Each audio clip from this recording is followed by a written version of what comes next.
Bienvenue dans la guidance du jour. Je me connecte au guide de lumière pour vous transmettre leur message.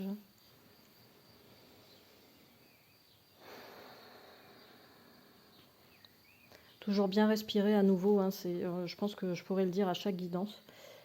Pour ceux qui le souhaitent, il y a en descriptif de ce podcast une vidéo tuto sur des manières de respirer en fonction des besoins. Alors aujourd'hui, apparemment il y a des personnes parmi vous qui ont besoin d'aide, qui se sentent vraiment pas bien, qui en ce moment qui ne savent pas comment avancer, par où avancer, etc. Qui font certes des démarches, donc vous, ceux qui se sentent concernés là par ce message, vous êtes actifs quand même et actifs dans vos démarches, mais vous avez la sensation de tourner en rond, etc.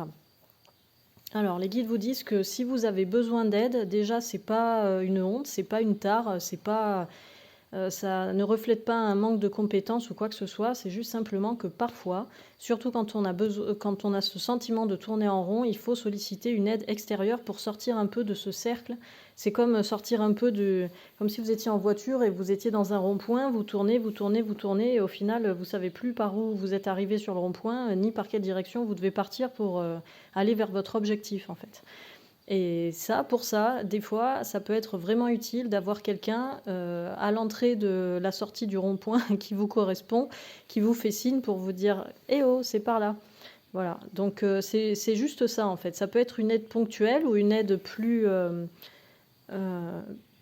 longue, j'allais dire pérenne, mais non, parce que c'est vraiment, ça reste quand même ponctuel. Que ce soit une aide ponctuelle qui dure 1 heure, par exemple un rendez-vous d'1 heure avec une structure, un organisme, une association ou que sais-je, ça peut être ça, mais ça peut être aussi un accompagnement thérapeutique sur plusieurs semaines, plusieurs mois, quelques années, mais pas pérenne dans le sens de jusqu'à la fin, quoi, hein, certainement pas. D'ailleurs, à ce propos, les guides rappellent que quand vous sollicitez une aide extérieure, que vous vous tournez vers des professionnels, quel que soit le secteur, hein, c'est en fonction de vos besoins, donc ça dépend vraiment du secteur, il est très très très important que vous gardiez à l'esprit que ces aides ponctuelles sont par définition ponctuelles, c'est-à-dire qu'à un instant T, vous avez un besoin, donc vous contactez des organismes ou des personnes à l'extérieur qui vont vous recevoir. Ces personnes sont censées répondre à votre besoin dans l'instant T. C'est-à-dire qu'une fois que vous aurez la réponse à ce dont vous avez besoin et vous pourrez continuer à avancer sur votre chemin, vous n'aurez plus les mêmes besoins. Et donc, il vous faudra solliciter d'autres personnes. Quand bien même ce seront le même genre de professionnels, le même genre d'association, le même genre d'institution. Pourquoi ? Parce que là, on repart sur une notion fréquentielle. C'est-à-dire qu'en ce moment, par exemple, pour ceux qui se sentent bloqués dans ce rond-point, là, vous tournez en rond, etc., vous émanez une certaine fréquence, des vibrations particulières qui vont vous mener ou qui vont attirer à vous des réponses en lien avec cette fréquence vibratoire. Ok ? Donc, vous allez peut-être trouver de l'aide et ça va très bien coller, etc., avec ce dont vous avez besoin sur l'instant et ce sera parfaitement ok. Mais gardez à l'esprit que ces personnes, ces aides, on va dire en règle générale, seront en concordance avec avec la vibration que vous aviez à l'instant où vous avez commencé à les chercher, où vous avez commencé à connecter avec elles. Ok ? Si elles vous apportent une réponse, c'est ok, vous continuez à avancer, mais ne vous sentez pas obligé de rester en lien avec ces aidants-là, parce que en avançant, en continuant à avancer sur votre chemin, vous allez déployer une nouvelle fréquence vibratoire. Et donc, si vous avez encore des besoins, vous aurez certainement besoin, cette fois-ci, d'autres personnes, d'autres institutions, d'autres associations pour vous aider à continuer à avancer parce que votre fréquence vibratoire sera différente. C'est la même chose et là, vraiment, ça clignote, quoi. C'est hyper important de conscientiser ça. C'est la même chose pour les aidants de type thérapeute. C'est-à-dire, si vous ressentez le besoin de suivre une thérapie psychologique ou psychiatrique ou que sais-je, hein, finalement, quel que soit le domaine et le secteur de l'intervenant, de l'aidant que vous allez contacter, gardez à l'esprit que cette personne, pour les mêmes raisons que j'ai évoquées précédemment, va vous aider pour un instant T. Vous allez peut-être vous occuper de un ou plusieurs dossiers que vous avez en vous-même qui vous bloquent, etc. Mais il faut savoir que quand vous aurez eu des réponses, quand vous aurez commencé à avancer, ne vous forcez pas à rester avec cet accompagnant, avec cet aidant, sous prétexte que ça s'est bien passé pour tel ou tel sujet, pour tel ou tel dossier, parce que vous risquez de retourner, de vous remettre en fait en restant avec le même aidant dans une boucle comme ça, un cercle vicieux qui vous fait stagner et qui ne vous permet pas d'avancer concrètement sur la suite.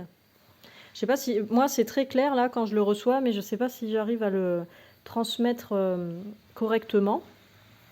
En fait, c'est normal de rebondir de personne en personne et ça, il y a une notion de détachement en fait. C'est-à-dire que s'attacher et se mettre en lien et se mettre en contrat, etc., en partenariat avec certaines choses, je veux dire en gros, parce que ça peut être autant des partenariats professionnels, associatifs, ça peut être des aidants, des thérapeutes, enfin ça peut être tellement de choses en réalité, des amis, des rencontres, des connaissances.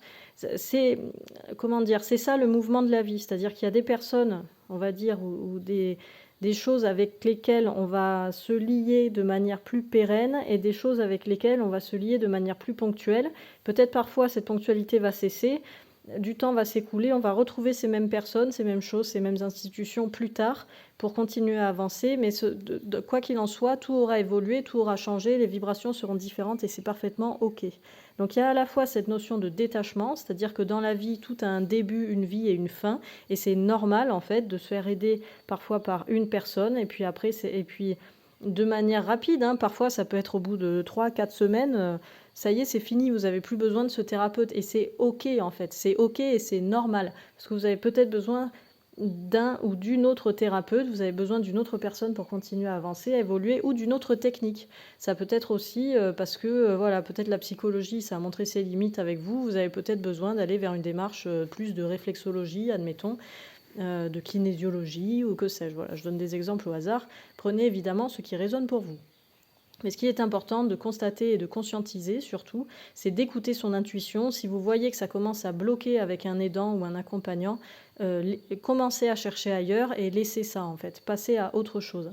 Parce que ça, c'est vraiment important de garder, pour garder ce flux et cette continuité, cette fluidité de la vie, de pouvoir rebondir comme ça dans les situations et de pouvoir enchaîner de manière fluide.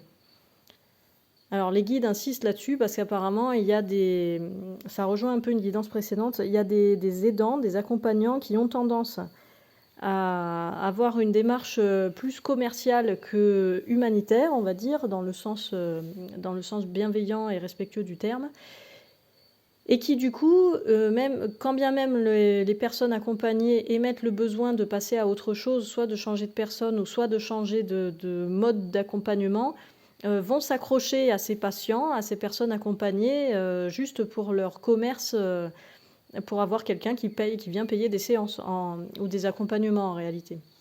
Là, j'ai plus des visions, des exemples de thérapie, mais ça peut être aussi du coaching individuel ou collectif sur Internet ou que sais-je encore. Faites très très très attention à ça. Parce que c'est une réalité, hein. Enfin, je vous transmets pas ça pour que vous deveniez complètement parano de tout ce qui existe sur Terre, parce que je vais proposer en plus des programmes d'accompagnement en ligne prochainement. Mais surtout, écoutez votre intuition, c'est ça qui est important. Si les choses ne résonnent plus, si vous avez l'impression d'être mené un peu en bateau, ou s'il se passe des choses bizarres du style, comme par hasard, avant de s'inscrire à un accompagnement collectif, il faut faire une méditation collective avec une certaine musique et une certaine manière de guider la méditation, faites attention à vous, parce que des fois, ce sont des techniques apparemment pour accrocher des gens et pour qu'il y ait des personnes qui s'inscrivent et qui dépensent entre quelques dizaines et quelques milliers d'euros, quoi. Ça peut aller jusqu'à des milliers d'euros, même des dizaines de milliers d'euros, les accompagnements sur Internet, les trucs en ligne. Donc faites attention à vous, parce que quand vous allez mal, quand vous vous sentez perdu, vous êtes aussi d'une certaine manière vulnérable et vous pouvez vous faire accrocher comme ça, juste parce qu'il y a des personnes qui sont très douées en commerce, même des thérapies individuelles, hein, pour le coup. C'est pas pour rien qu'on me donne cet exemple. Moi, ça m'est déjà arrivé de suivre une thérapie psychologique et d'émettre plusieurs fois le besoin de changer de thérapeute, et la personne qui insiste, qui continue, qui repropose des rendez-vous, tout ça, machin. Mais quand on va pas bien, ça, on s'en rend pas forcément compte sur le moment. C'est quand on a dépensé des centaines d'euros et qu'on n'a pas avancé dans sa vie qu'on se dit « Ah tiens, il y avait peut-être un bug ». Donc faites vraiment, vraiment attention à vous là-dessus. Et la seule manière de faire attention à vous, c'est de respirer, de revenir dans votre centre, de vous recentrer, de vous aligner et d'écouter votre intuition. S'il y a la moindre once de malaise, si dans le ventre ça vous crispe, ça vous tend en mode angoisse, pas en mode stress de ah, j'ai peur de faire ça, j'ai peur de parler en public, j'ai peur de présenter mon projet, j'ai peur de lancer mon accompagnement en ligne. Ça veut dire que c'est le bon chemin. Si vous avez une peur comme ça qui est un peu adrénalisante, je sais pas si ça se dit, mais bon, qui est motivante comme ça, qui donne une impulsion, un élan de ah j'ai envie d'aller là mais j'ai peur, ça c'est que c'est le bon chemin. C'est juste une fois que vous aurez transcendé votre peur, vous allez recevoir un super cadeau, d'accord? Par contre, si ça vous tord le bide, si vous n'êtes pas bien, si votre corps il se recroqueville, si vous avez du mal à respirer, que votre rythme cardiaque s'accélère et que vous vous sentez mal sans savoir pourquoi, si vous avez des maux de tête, des nausées, même de manière imperceptible, pardon, ça, c'est de l'angoisse. Et si c'est de l'angoisse, c'est que ce n'est pas le bon chemin. C'est qu'il y a quelque chose qui n'est pas net, c'est qu'il y a quelque chose qui ne va pas. Même si vous si vous démarchez pour signer des contrats, pour accueillir de nouveaux clients, des partenariats, des choses comme ça, ou que vous recherchez des professionnels pour vous faire des devis de prestations de services ou autres, si vous ne le sentez pas, ne signez rien. Quand bien même c'est un client. Voilà. Moi, il m'arrive, par exemple, de refuser des demandes d'accompagnement en communication animale, en individuel, en présentiel, ou que sais-je encore. Je fais une multitude de choses, donc voilà. Parce que je ne sens pas la personne. Des fois, c'est parce que j'ai évalué que la personne n'est pas adaptée par rapport, enfin, ou que mon approche plutôt, c'est mieux de le dire comme ça, n'est pas adaptée par rapport à ce dont la personne a besoin. Donc, c'est pas la peine qu'on rentre en contact. Voilà, si ce n'est pas adapté pour l'un ni pour l'autre, ça veut dire qu'on n'est pas sur la même fréquence, sur la même vibration. C'est pas une question de niveau de vibration, hein, c'est juste une question de fréquence. On n'est pas sur la même longueur d'onde, si vous voulez, et du coup, on perdrait tous du temps et de l'énergie. Donc là, ça m'est arrivé d'écarter des demandes comme ça, ou enfin bref, peu importe, je vais pas vous raconter ma vie, mais c'est pour dire que ça, c'est OK. En fait, savoir dire non, c'est aussi savoir dire oui. Et savoir dire oui, il faut savoir à quoi on dit oui, parce que c'est aussi dire non, d'une certaine manière. Donc, je ne sais pas si vous voyez la nuance, mais voilà. En tout cas, faites assez attention à vous et surtout portez une attention précise, profonde et pointilleuse sur votre intuition, parce que beaucoup de réponses sont là. Sur vos émotions aussi et sur vos ressentis corporels, parce que c'est vraiment, ce sont plein d'indications. En fait, tout ça, il s'agit simplement de se connaître le plus par cœur possible, on va dire, pour savoir à chaque instant qu'est-ce qui se passe à l'intérieur de soi et savoir comment agir et réagir en conséquence dans la vraie vie, entre guillemets, et face aux personnes. Mais ne vous faites pas avoir par les gens qui ont bien compris et cerné que vous allez mal et qui du coup vont en profiter pour vous soutirer de l'argent ou pour vous faire des tarifs plus élevés parce qu'ils voient bien que vous êtes pressé et en détresse. Tout ça. Et de la même manière, ceux qui sont auto-entrepreneurs, si vous êtes mal à l'aise là dans votre auto-entreprise parce que vous avez du mal à avancer, à développer votre projet, etc., ne tombez pas dans le panneau d'accepter tout et n'importe quoi comme client, ni de baisser vos tarifs ou quoi que ce soit, sous prétexte de vouloir absolument travailler. Non, ce n'est pas comme ça que ça marche. Vous allez perdre du temps, de l'énergie et de l'argent.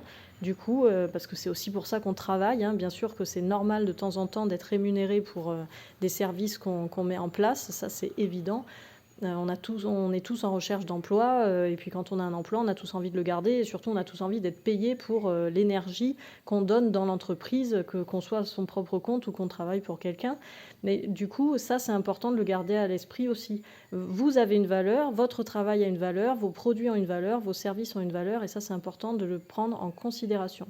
Et du coup, si vous avez besoin d'aide extérieure, donc on revient au début de la guidance, pour avancer là-dessus, faites la même chose en fait avec les aidants que vous contactez, des services, des organismes. Même si dans une institution, vous tombez sur une personne, vous ne le sentez pas du tout, demandez à voir quelqu'un d'autre. Un autre consultant, une autre conseillère, un autre thérapeute, un autre psychiatre, un autre médecin. Enfin, vous voyez, ça peut être... c'est infini en réalité. Mais voilà, si dans un cabinet de conseil, vous n'êtes pas à l'aise avec la première personne qui vous reçoit, ce n'est pas grave. Osez demander à voir une autre personne. Ok, en tout cas c'est coaching dynamique du jour. Je demande s'il y a autre chose là-dessus. Apparemment c'est déjà pas mal, mais vraiment ouais, retenez, s'il faut retenir une chose, c'est cette notion-là. Respectez-vous et du coup vous vous ferez respecter. C'est vraiment ça qui est important. Bon ben très bien, mais je vous souhaite bonne avancée dans vos projets et je vous dis à demain pour la prochaine guidance. Salut!